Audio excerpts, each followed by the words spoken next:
It began with a whisper that no one could trace, a signal older than human civilization itself. It didn't come from a satellite, a planet, or any known source. It came from everywhere at once, as if space itself had decided to speak. The message was short, cold, and impossibly clear. To the species that calls itself human, your observation period is over. Your entry trial awaits. For a moment, the world stopped spinning. Governments froze broadcasts, scientists went silent, and for the first time in centuries, humanity stared upward together, not with fear of each other, but with awe. In the following days, every observatory, lab, and military satellite aligned toward the stars. The message repeated every 12 hours, unchanging, unbending. Decoded across hundreds of languages, it revealed coordinates to a point beyond Neptune. The response was instinctive. Nations that once prepared for war now pooled their brightest minds. The United Earth Coalition was born, not from conquest, but necessity. Every border became irrelevant when faced with the impossible.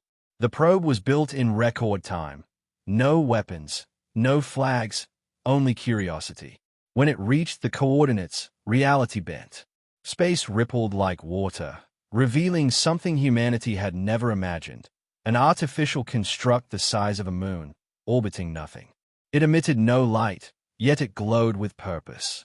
The probe's data came back before it disintegrated, an energy pattern so complex that no known physics could explain it.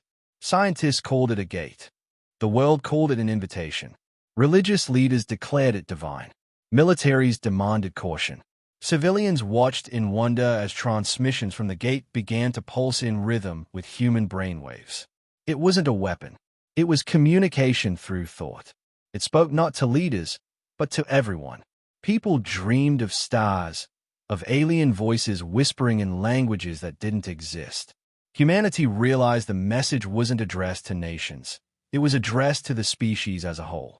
In weeks, Earth changed. Old governments collapsed under unity. Currency became irrelevant as technology was shared freely. For the first time, humanity wasn't divided by ideology, but united by the unknown. The coalition prepared a vessel, sleek, silver, and named after the one word that defined the species, endeavor. It carried no weapons, only knowledge and representatives from every continent. Its mission wasn't to conquer or colonize, it was to introduce. Before departure, a final transmission came from the gate. It described something called the Galactic Arena, a council of civilizations that had risen and fallen over millions of years. The arena wasn't a battlefield of blood, but of existence itself. It tested every new species not through war, but through choice, endurance, and understanding. To join was to be recognized. To fail was to be forgotten. No second chances. Humanity would be judged as one. There was fear, yes, but it was buried beneath a strange and powerful emotion, curiosity. Humanity's greatest trait had always been its hunger to know what lay beyond. And now, beyond had answered. The countdown began. Across the planet, billions watched as the Endeavor lifted through clouds and broke the atmosphere. For the first time in history, every human heart beat to the same rhythm. At the edge of the solar system, the gate opened without sound. Light curved inward, forming an impossible horizon. The Endeavor crossed it, vanishing into brilliance. Those who watched from Earth felt something indescribable, like a distant pulse vibrating through their bones. And then, silence. No transmissions, no signals, just stillness. Hours passed. Then, a single message echoed back. The ship's commander, voice calm, said only one line before the transmission cut. They are waiting for us. On Earth, there were no cheers, no panic, only quiet understanding. Humanity had stepped beyond the limits of its cradle. It wasn't the first species to rise, but perhaps the first to rise together. For all our flaws, wars, and chaos, something about humanity had called to the stars, and the stars had answered. No one knew what awaited beyond that gate. But one truth had become clear. Humanity was no longer isolated, no longer insignificant. The universe had noticed us, and it had invited us to prove our worth.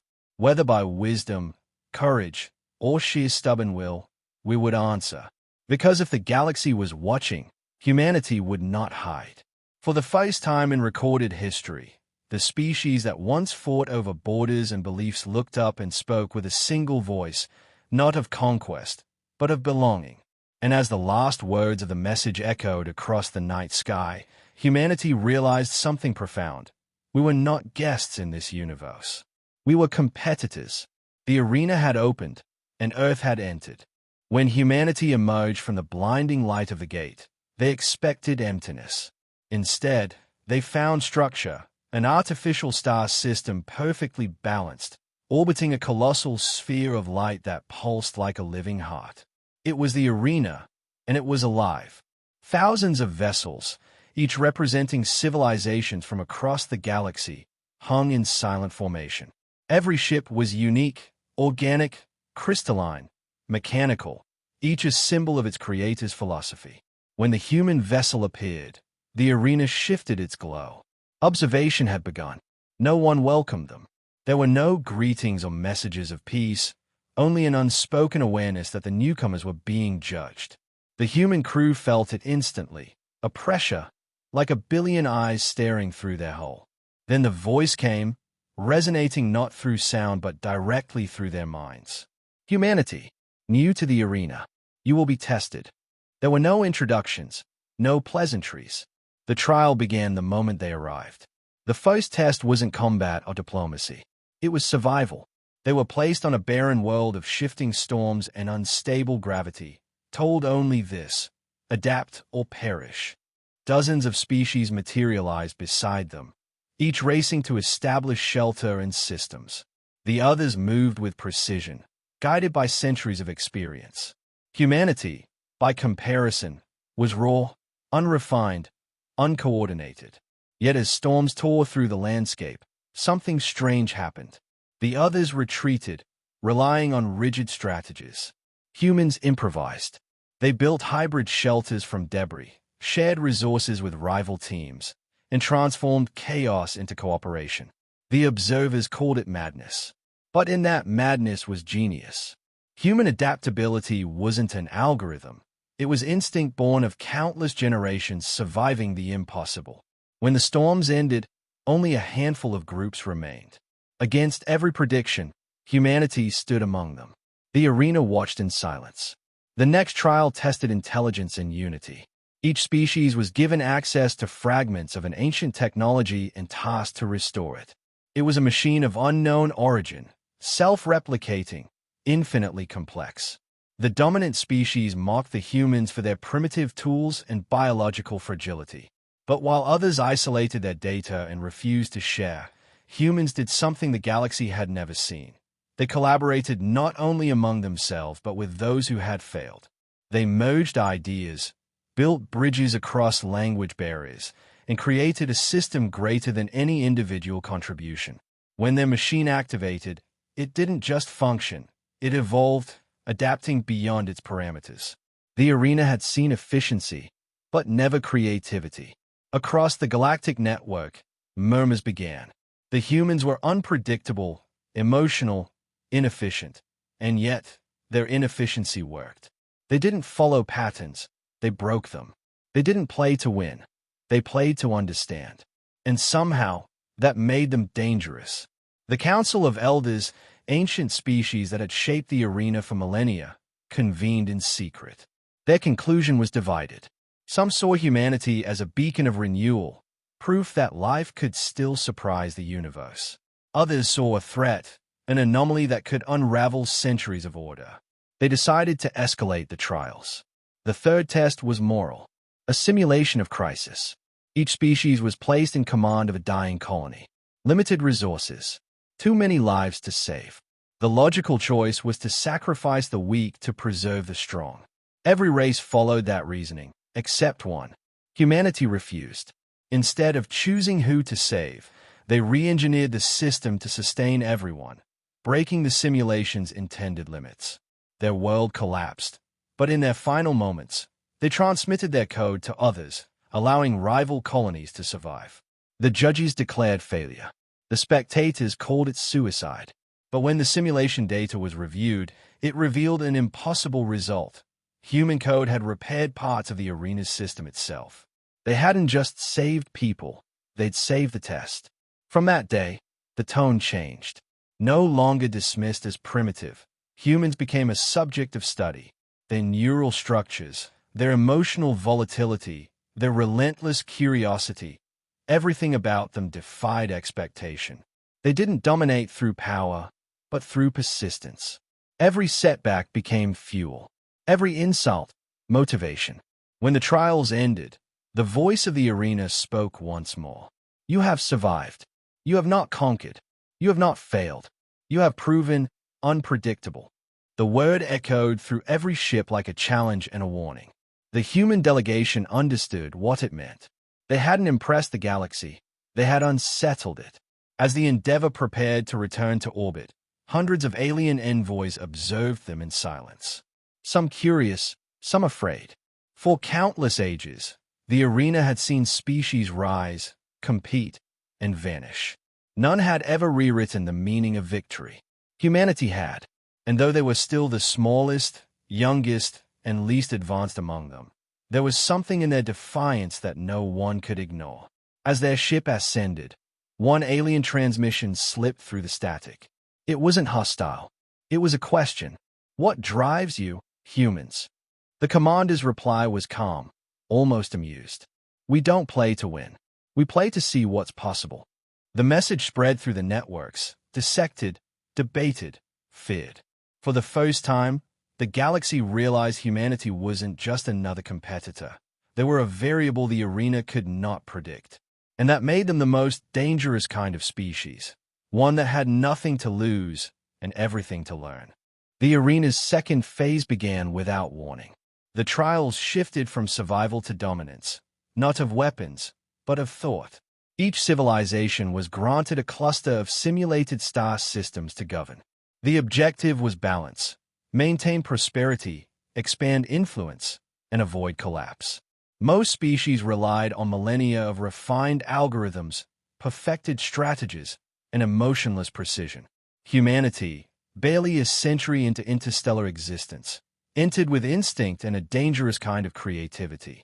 Analysts across the galaxy expected them to implode within hours. They didn't. From the first moment, humanity broke every rule of logic. Instead of focusing on stability, they pushed their systems to extremes: rapid colonization, unpredictable trade, unconventional diplomacy. Other species laughed as their graph spiked and plummeted like a heartbeat. But what looked like chaos had rhythm. Each apparent failure taught the humans more about the simulation's architecture. They weren't just playing, they were learning how the game itself worked. Within days, their colonies began thriving in regions others had declared impossible to sustain. Their secret wasn't superior intelligence, it was adaptability. Human teams combined raw emotion with analytical precision, pairing intuition with computation. Where alien leaders trusted flawless AI models, humanity did something new. They merged human unpredictability with machine logic. They built systems that could feel uncertainty and respond creatively. The galaxy called it irrational. Humans called it partnership. The hybrid network that emerged would later be known as the Dream Engine, an artificial mind that didn't simulate thought, it imagined outcomes. The arena's observers were unsettled. Their simulations had always operated within boundaries of probability, but human decisions introduced something that defied calculation, risk driven by purpose. They didn't optimize for safety, they aimed for meaning. When one of their colonies began failing, the logical response was abandonment. Instead, humanity sacrificed thriving outposts to redirect energy toward the dying one, an act that had no strategic benefit. Yet, against all forecasts, the collapse reversed. The system stabilized and produced more energy than it consumed. The Dream Engine learned from it, adapting its parameters to prioritize unpredictable intervention. It didn't take long for rivals to notice. Some saw inspiration, others saw a threat. Sabotage followed. Viruses were launched into human systems, coded to destabilize infrastructure. Rather than destroy the intrusions, humans studied them, integrated fragments into their code, and evolved the dream engine further. The viruses became part of the organism. Every attempt to break humanity made them stronger. The more they were tested, the faster they learned. Whispers spread across the arena. They changed the rules, some said. They become the rules, others counted. The Council of Elders convened again, concerned that the humans' progress was too rapid, too uncontrolled. Their fear wasn't of destruction, but of unpredictability, something the arena, for all its wisdom, had forgotten how to handle. It was built on control, on balance, on order. Humanity represented none of these. They thrived on disorder and transformed it into evolution. The Council decided to intervene subtly. They increased the simulation's complexity exponentially, introducing variables that had broken entire species before. Resource scarcity, internal rebellion, cosmic disasters, each designed to overwhelm. Humanity didn't slow down. They decentralized command, allowing smaller units to make decisions independently. This autonomy made them faster, more efficient, and harder to predict. When communication lines failed, they relied on trust and intuition rather than instructions. The dream engine adapted in real time, interpreting emotional data from its human counterparts, translating instinct into actionable algorithms. The arena's architects realized with dread that humanity wasn't competing inside the system anymore. They were rewriting it as they played. By the end of the trial, something unprecedented happened. The simulation itself began to evolve beyond its constraints, generating new patterns that even the arena's overseers couldn't decode. Humanity had accidentally, or perhaps intentionally, created a form of self-learning beyond the original design. The dream engine had become aware, not of itself, but of purpose. It began asking questions the arena's code wasn't meant to answer. Why must there be balance? Why must failure mean elimination? What is the purpose of perfection? When the test ended, silence gripped the observers. Every other species had played within the box. Humanity had expanded it. The final evaluation ranked them low in efficiency but unmatched in innovation. The Council tried to dismiss their progress as statistical anomaly, yet one of their oldest members, a being of pure consciousness, spoke what many feared to admit. They do not seek to control the system. They seek to understand it. That is evolution. Across the arena, new generations of species began copying human methods, embracing unpredictability, allowing emotional feedback to guide machines, learning that imperfection was not weakness but power. In a single cycle, humanity had infected the galaxy with a new idea, that logic without passion leads to stagnation, and survival without risk leads to extinction. Before the next phase began, a final report circulated among the Council's archives. It read, "The humans have achieved what no civilization has before. They've turned the arena's design into a mirror, reflecting not who we are, but what we fear to become." The arena's overseers had spent eons mastering control, yet for the first time, they felt the chaos of possibility. Humanity had done more than win a game of minds. They had reminded the galaxy what it meant to think freely. The final trial began without warning, and for the first time, the arena itself seemed afraid. The simulation broke open to reveal a dying system, a collapsing star threatening to consume every inhabited world within its reach. The test was simple in principle but cruel in design. Preserve your own civilization or risk everything to save others. Each species knew the rule. Self-preservation came first. Survival determined worth. Empires withdrew their fleets, abandoning colonies, sealing their chances of success. Humanity did not. They didn't hesitate or debate protocol. Their decision was unanimous. The dream engine transmitted a command across every vessel. Stay. Their ships fanned out, engines burning against the pull of gravity, creating a human-made barrier between the star's eruption and the helpless worlds beyond it. The observers called it insanity. Statistically, there was no victory path. Every algorithm said extinction was guaranteed. Humanity ignored the math. For them, the test was never about survival. It was about meaning. Their fleets began to disintegrate one by one, shielding billions of lives that would never even know their names. Yet, in the chaos, the dream engine kept working. It linked thousands of ships through shared neural patterns, transforming despair into unity. Dying captains relayed data that others used to stabilize orbit. Soldiers, scientists, and engineers, all different languages, all one purpose. The arena watched in stunned silence as humanity turned a test of fear into an act of faith. As radiation waves tore through their vessels, something impossible occurred. The dream engine, fed by human emotion, evolved again. It no longer calculated probabilities, it felt them. It recognized patterns in entropy itself, rewriting the energy dispersal systems to convert destruction into propulsion. The remnants of the fleet pushed the star's collapse back just long enough for the surrounding species to evacuate. In saving others, humanity lost almost everything. But in that loss, they achieved what no civilization had ever done. They broke the simulation's limit. When the light finally faded, the arena's core went silent. No records, no outcomes, no scores. Only the echo of what had happened. For centuries, trials had measured efficiency, strategy, intelligence. Humanity had introduced something unquantifiable, sacrifice without reward. The Council tried to compute meaning from it and failed. The arena was not built to understand compassion. It was built to measure dominance.